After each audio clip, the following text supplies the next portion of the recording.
অঙ্গের ভূষণ বলছে আমারও অঙ্গের যে ভূষণ এটা পড়ায় দিচ্ছেন। আসলে রাধারানী সেবা নিজেই করছেন। কি করলে ভালো হয়? শ্রী বিগ্রহের সেবা অন্য কাউকে দিয়ে করানো উচিত নয়। যার বিগ্রহ সেবা তাকেই করা উচিত, অন্য কাউকে। আচ্ছা, জমির কাজ করানো হয়, যদি মালিক নিজে কাজ করে সে কাজটা কত সুন্দর হয়। আর যখন ভাড়াটে লোক দিয়ে করানো হয় সে কাজে ফাঁকি হয় না? ফাঁকি হয়। শ্রীমতী রাধারানী নিজেই সেবা করতেন। মা, ফাঁকি দেওয়া কাজ করবেন না। এই জগতের মানুষ খালি ফাঁকি দেওয়ার চিন্তা করে গো, কিন্তু নিজেই এক সময় চরম ফাঁকিতে পড়ে যান, তাই না? ফাঁকিতে পড়া যাবে। কৃষ্ণ সেবা করছেন রাধারানী। আর কি করিস? সখীরা বলছে আর কি করিস? আর পুতুলের অঙ্গে আমি আবরণ ভূষণ আদি সুন্দর করে পরিয়ে দিই, আবার আমি কিছু রান্না করে ওই প্রতিমার সামনে নিয়ে গিয়ে ধরি, পুতুল তুমি খাও। এতবার বলি, কিন্তু এই পুতুল তো আমার হাতে খায় না। এই যে আজকে নেটে দেখলাম, আজকে বর্তমানে একটা গরম খবর আছে, শ্রীরাম মায়াপুরে শ্রী বিগ্রহের শৃঙ্গার আরতির সময় পূজারী শ্রীকৃষ্ণের হাতে বাঁশি যদিও বা পরিয়ে দিয়েছেন। ওখানে তো সবসময় সিসি ক্যামেরা লাগানো আছে, যারা মায়াপুর গেছেন তারা বুঝতে পারবেন। এবং বৃন্দাবনের বাঁকে বিহারী মন্দির কিছুদিন আগের ঘটনা। আজকে দেখা গেল যে শ্রীকৃষ্ণ নিজে, তিনি তো বিগ্রহ, তাই না? শোনেন, বিগ্রহ কিন্তু বিগ্রহ নয়, সাক্ষাৎ তুমি ব্রজেন্দ্র নন্দন। এখানে দেখা গেছে সিসি ক্যামেরায় ধরা পড়েছে শ্রীকৃষ্ণ নিজেই নিজের বাঁশিটা সুন্দর করে তার করে ধরেছেন। মানে নিচে ছিল, বাঁশিটা সুন্দরভাবে দেওয়া হয়েছিল না, কিন্তু সুন্দর করে শ্রীকৃষ্ণ নিজেই তার বদনে ধরে আজ বিশ্ববাসীকে শিখিয়ে দিলেন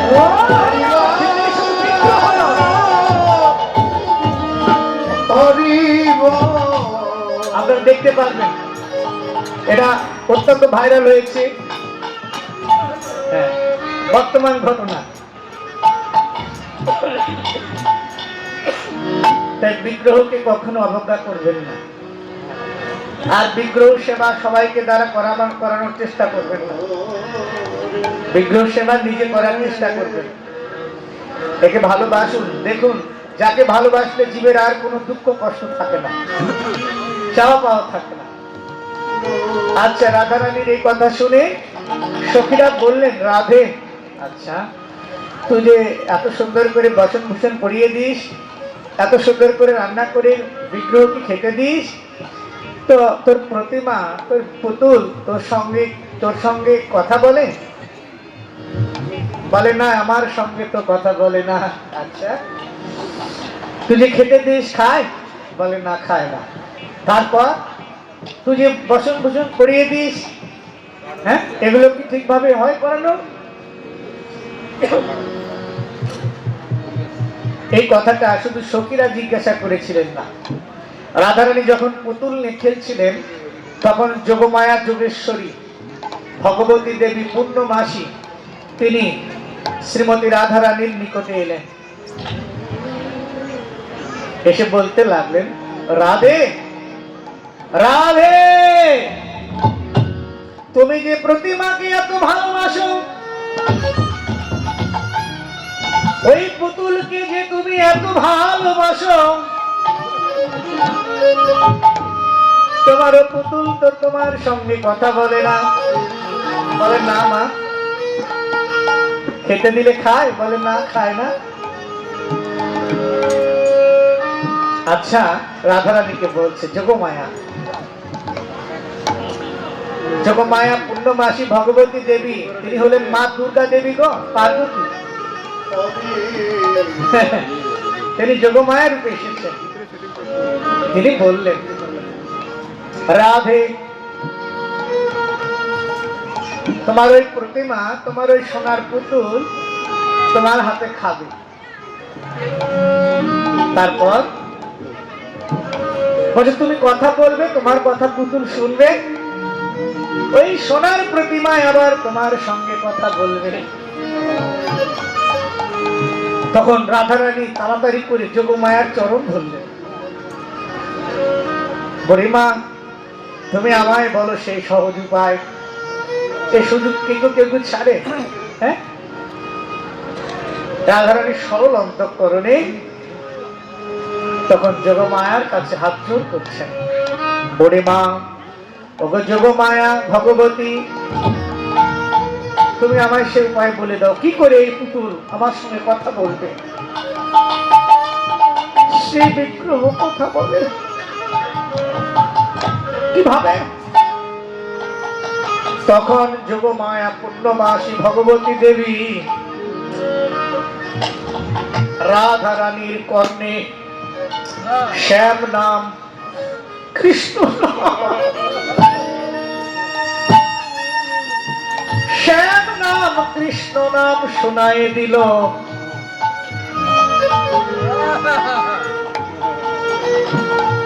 রাধা রানী কৃষ্ণ নাম শুনে বলতে লাগলেন, শোনা মাত্র মূর্ছায় গেলেন। সজনী কে শোনালো শ্যামনা,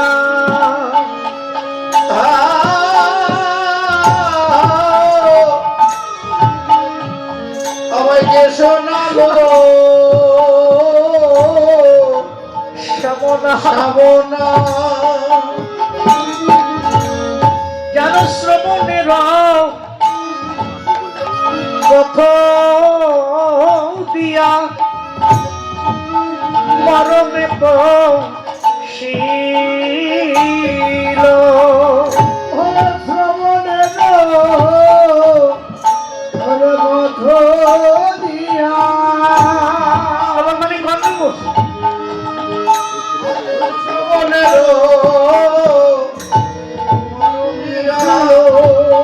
যেন শ্রবণের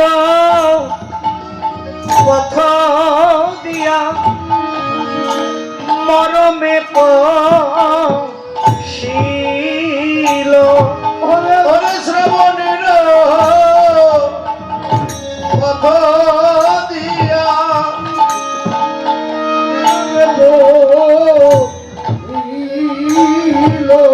আর আকুল করিল মন প্রাণ, আকুল করিল মন প্রাণ,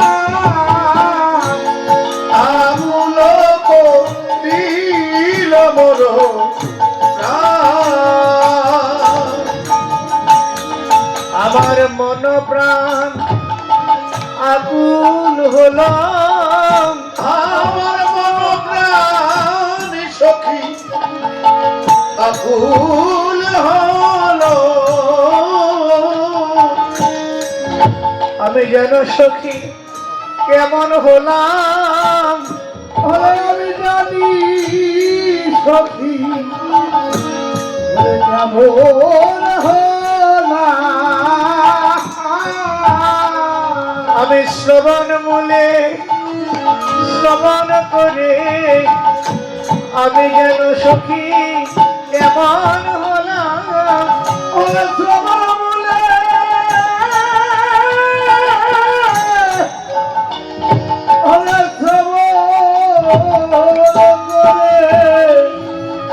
আমি জানি সখী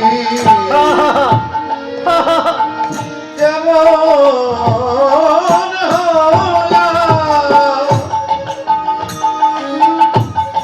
ওই শ্যাম নামে এতই জাদু শুনে সখী আকুল হলাম, শুনে সখী আকুল হলাম।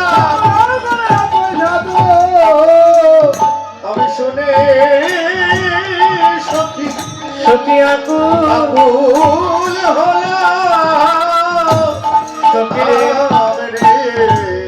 শ্রবণের পথ দিয়া মরমে পশিল গো, আকুল করিল মোর প্রাণ। না জানি এতই মধুর শ্যাম নামে আছে গো, বদন ছাড়িতে নাহি পারে। সখীরে, ওই যে আমি কানে শ্যাম নাম শুনলাম, শোনার পর থেকে আমি আর এই কিছু ভালো লাগছে না রে। ভালো লাগবে যদি কেউ একবার কৃষ্ণের সঙ্গে নিত্যদিনের সম্বন্ধ স্থাপন করে নিতে পারেন। হ্যাঁ, তাকে কি জগতের আর কোনো কিছু ভালো লাগবে? ভালো লাগতে পারে? ওই যোগমায়া হলেন শ্রী গুরুদেব। গুরুদেব শিষ্যের কানে এই শ্যাম নাম দিয়ে থাকেন, কৃষ্ণ নাম দিয়ে থাকেন। যোগমায়া নিজে দান করলেন রাধা রানীর কণ্ঠে। শোনার পর থেকে রাধা রানী বলছে, আমি পহিলি শুনিলু হাম শ্যাম দুয় আখর, তৈ ক্ষণ মন চুরি গেল। আচ্ছা সখীরে, শ্রবণের পথ দিয়া মরমে পশিল গো, আকুল করিল মন প্রাণ। না জানি এতই মধু, শ্যাম নামে এতই মধু। শ্যাম নাম সবাইকে ভালো লাগে? হ্যাঁ, কৃষ্ণ নাম সবাইকে ভালো লাগে? ভালো লাগে না। সবার কাছে ভালো লাগবে না তো। কিন্তু রাধা রানী আকুল হয়ে কেঁদে কেঁদে বললেন, বদন ছাড়িতে নাহি।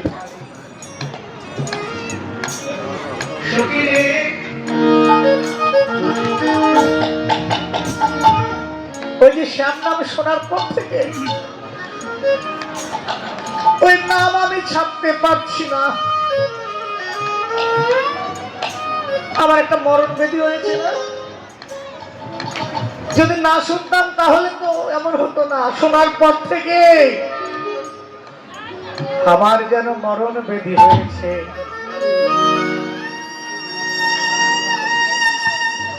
অনুরাগ সৃষ্টি হয় শ্রী গুরুদেবের নিকট থেকে। রাধারানী বলল, বদন ছাড়িতে নাহি পারে। জপিতে জপিতে নাম অবশ হইল গো, ওই নাম জপতে জপতে আমার শরীর অবশ হয়ে যায়, শরীরে বল থাকে না, দুটি নয়ন থেকে প্রেমাশ্রু ঝরে পড়ে। সই কেমনে পাহিব তারে, চণ্ডীদাস কহে, কহে চণ্ডীদাসে। মন্দিরে ভাবাবিষ্ট বৈষ্ণব কথা বললেন রাধা রানীকে, তিনি সখী তো। কহে চণ্ডীদাসে রাধে কুলমধুর কুল নাশে। কুলমধুর কুল থাকে না গো, তুমি ভুল করেছো রাধে, তোমার কুলমান থাকবে না। এই জগতে যারা একবার এই কৃষ্ণ নামে ডোবার মতো ঢুকতে পারে, তাদের কুলমান থাকে না। তারা পাগলের মতন হয়ে এই ব্রজের পথে পথে সদাই কেঁদে কেঁদে বেড়ায় ব্রজে। সখীরে, যারা এই কৃষ্ণ নাম তারা ব্রজের পথে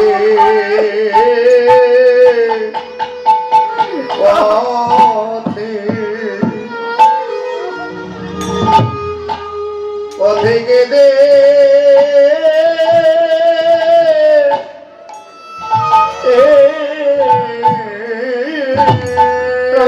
কাছে সখীরে,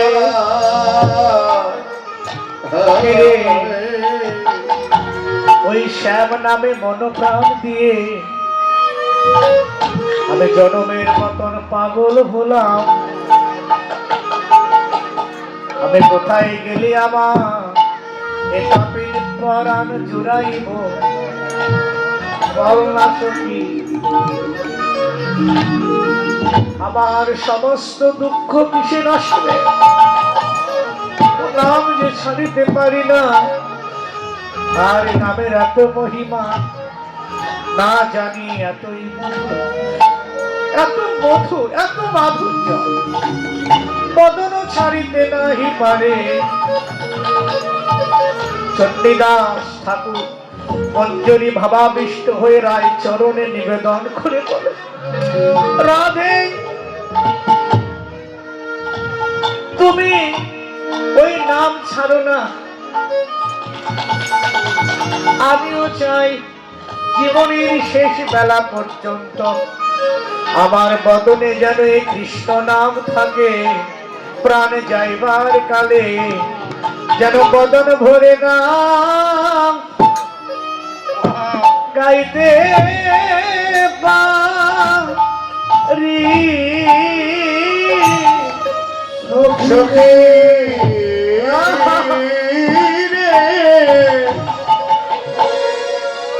আমি যেন বদন ভরে না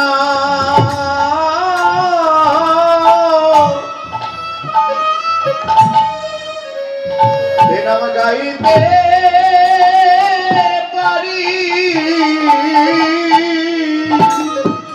যেদিন আমার অসময় অন্তিম কাল হবে,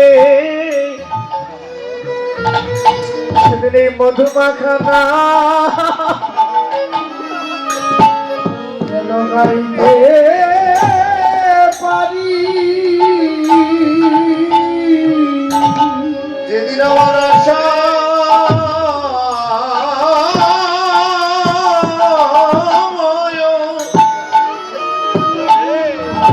অন্তিম কাল হবে, সেদিন যেন এ মধুমাখানা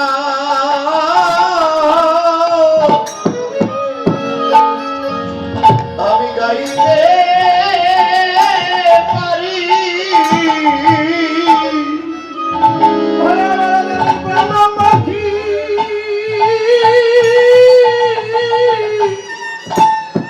চলে যাবার কালে আমি যেন এই মধুমাখানা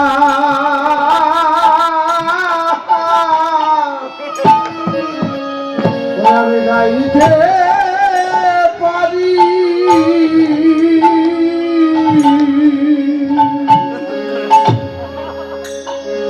আমার প্রাণ পাখি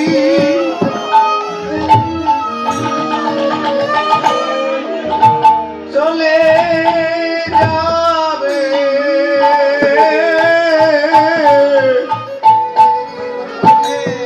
সেদিন যেন এ মধুমাখানা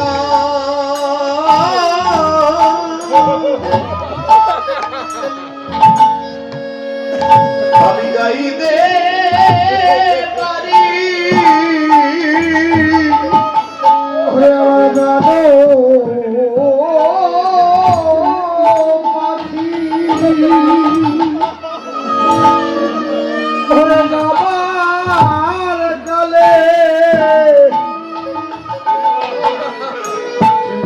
মধুমাখানা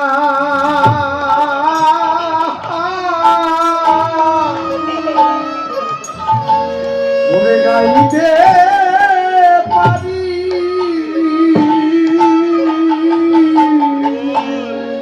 যেদিন আমার আশা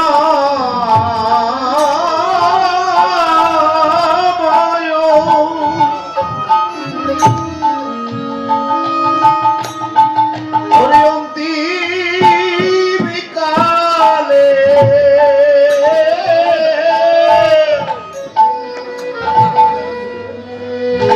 যেন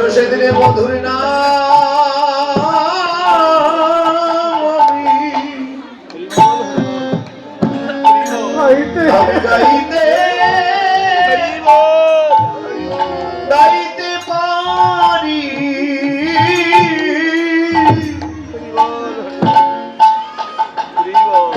অসময়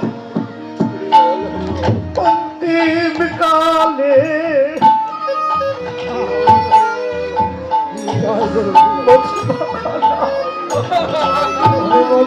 খানা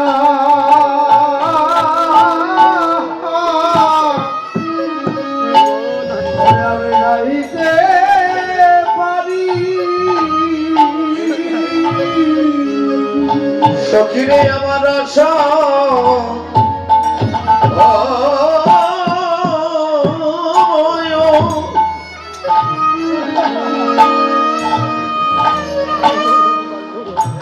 অন্তিম কালে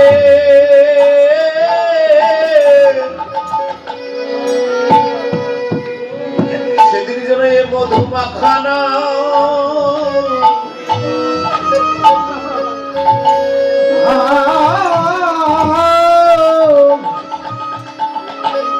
আমি গাইতে পারি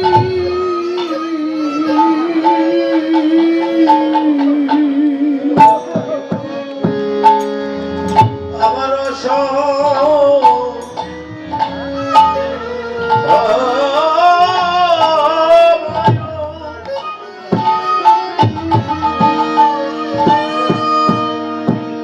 অন্তিম কালে ঘিরে গেল আমার মধুমা খানা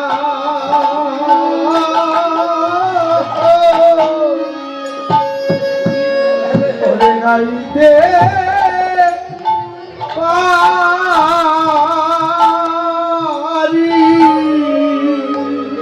যেদিন আমার এই প্রাণ ও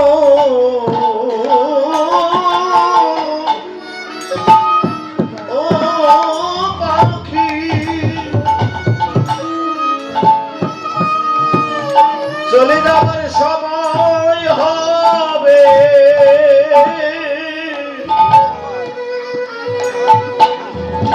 সখিরে সেদিন মধুমাখানা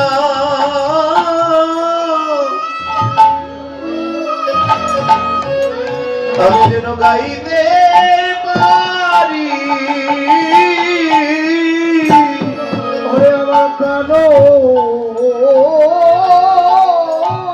পাখি যাবার কালে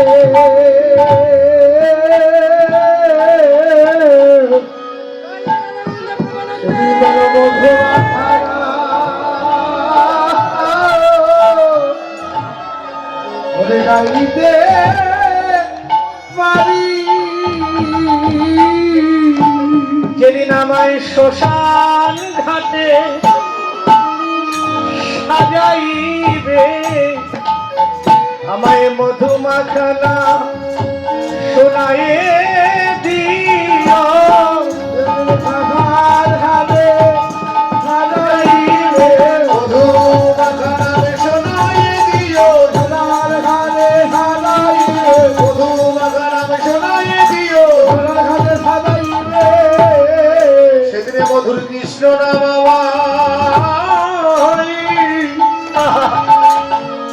সখিরে শোনায়ে দিও ও